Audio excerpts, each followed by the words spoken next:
Welcome back, friends, to another weekly video. Last week I made a video explaining how I'm not a supporter of universal basic income. Well, I'm the type of person where I don't like to just complain about things. I like to offer solutions. And so in this video, this week, I wanted to provide a different solution.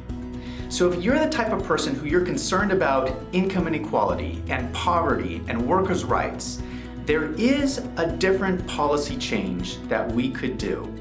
And this policy change would cost the government $0 and tremendously improve our quality of life.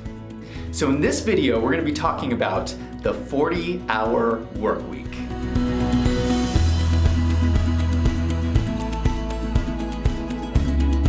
The 40-hour work week is something that I've talked about before. Americans are working longer and longer hours. Well, most of the time for a salary employee, if you work beyond 40 hours a week, you're working for free. The 40-hour work week is a policy decision.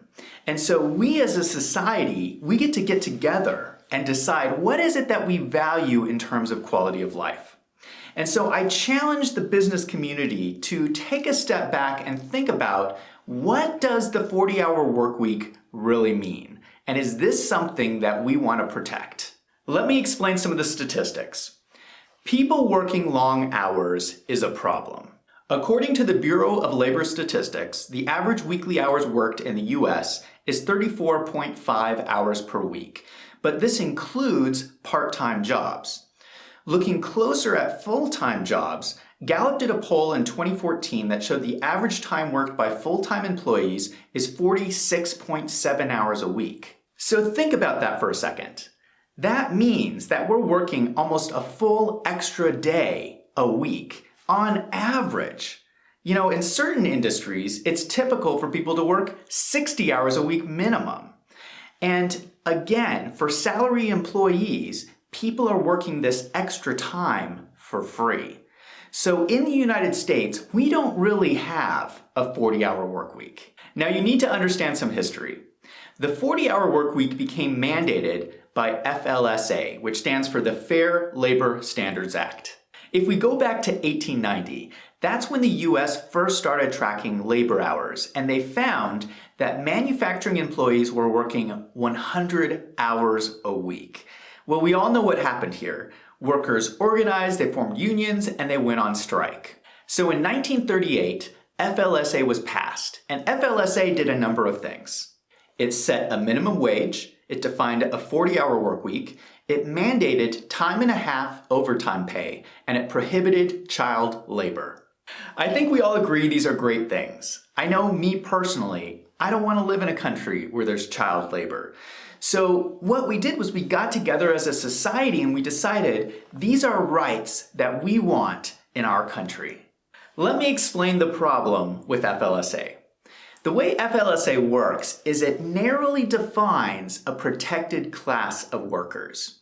And so this covers most of your typical blue-collar jobs. So manufacturing jobs are protected, construction jobs are protected, but most white-collar workers are not protected under FLSA. So let me repeat that. Most white-collar workers have no rights under FLSA. So we have this small class of protected workers and nobody else has any rights under FLSA. Well, this was fine back in 1938 because back then the US was a manufacturing-based economy, but the economy has changed dramatically. Now the US is more of a service-based economy with a lot more white-collar workers who have no rights. In my opinion, FLSA is out of date. Our business laws need to be updated to reflect the current workforce. Let me explain why I care about this. So I have seen a lot of young accountants graduate from college, and they go out and they get their first job working for a large firm.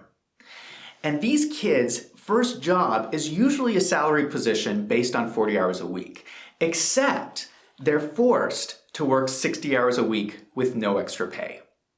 Now, not all firms do this, but there are some firms out there that are just taking advantage of their employees, and I'm sick of it. These kids have no rights under FLSA to be able to stand up and say, hey, this is not fair. Well, I'm standing up for these kids and I'm saying you're being taken advantage of and it's not right.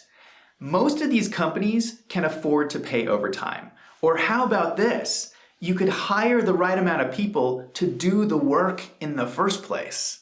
Now, it's one thing if you have a profit-sharing agreement, because if you have a profit-sharing agreement, it makes sense to work free overtime because you're just going to be sharing in the profits anyway. But most white-collar workers don't have profit-sharing agreements, so they are just working for free. Now, I know at this point, there is a lot of business owners and special interest groups that are yelling at me in rage through their computer monitors, and they're saying, we can't afford this. Well, just hear me out for a second. I have worked in a lot of different accounting departments, and let me explain to you what happens on a practical level day to day in a business. Let's say you have an employee who works 8 hours. When that employee starts going into hours 9, 10, 11, and 12, their productivity starts to drop. They are less productive than they were the first 8 hours of the day by a lot. Not only that, when that same employee is working those overtime hours for free, they know they're not getting paid, and so they start to become bitter. So I just want to suggest that maybe you're not getting the value that you think you're getting by making your employees work unpaid overtime. I like to look at things from a big picture perspective. So if we take a step back and look at the overall US economy, forcing your workers to work for free is not an effective way to structure the economy. In my opinion, FLSA needs to be updated to cover all employees unless you have a profit-sharing agreement. That means that everybody who works more than 40 hours a week has the right to be paid time and a half. Now, this doesn't mean you can't work more than 40 hours a week. It just means you're going to get paid for it. Now, I know there's a lot of companies out there that do this swap arrangement where they'll swap free vacation hours for those overtime hours. Well, that's not the deal here. That's not good enough. If you're making a deal with a company and saying, I'm going to work for your company, you should get paid for that work in cash. Let me explain what this means on a personal level. Working 40 hours a week means you have time to have dinner with your family. It means you have time to go watch your kid play soccer. It means you have time to go volunteer at your local school. It means you have time to enjoy a hobby. It means you have quality time with your partner. The most valuable thing in life is time. And we as business people need to stop robbing this time from our employees. And if you talk to people, most people out there want a job that they love. They want to be productive. They just don't want to work for free. So this is the time of year when there's a lot of people running for president of the United States. But none of those people are talking about this issue. Not one is talking about the 40-hour work week. But I can't think of a single issue out there that would cost the government $0 and have such a tremendous improvement on our quality of life. And it's so easy to do. All you have to do is amend FLSA so that it's not out of date. Not only that, you would get broad support from people no matter what political party they're in. And just to give you a sense of that, in a related issue, in 2017, France recently passed a law giving employees the right to disconnect from email and other digital communication outside of normal working hours. Gallup followed this up with a poll, and they asked Americans if they favor a similar law in the US. 60% of Americans said they wanted that protection. So I'm not against business owners here. I'm trying to help you. Because if we keep taking advantage of our workers, here's what's going to happen. Workers will unionize and they will force you to listen to them because that's what's happened throughout history. So it's always better for everybody if we just do the right thing in the first place.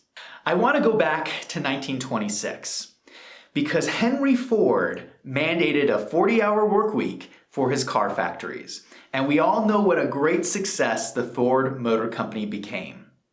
What most people don't realize is he did that 12 years before FLSA became a law. And he released a statement that said, "It is high time to rid ourselves of the notion that leisure for workmen is either lost time or a class privilege."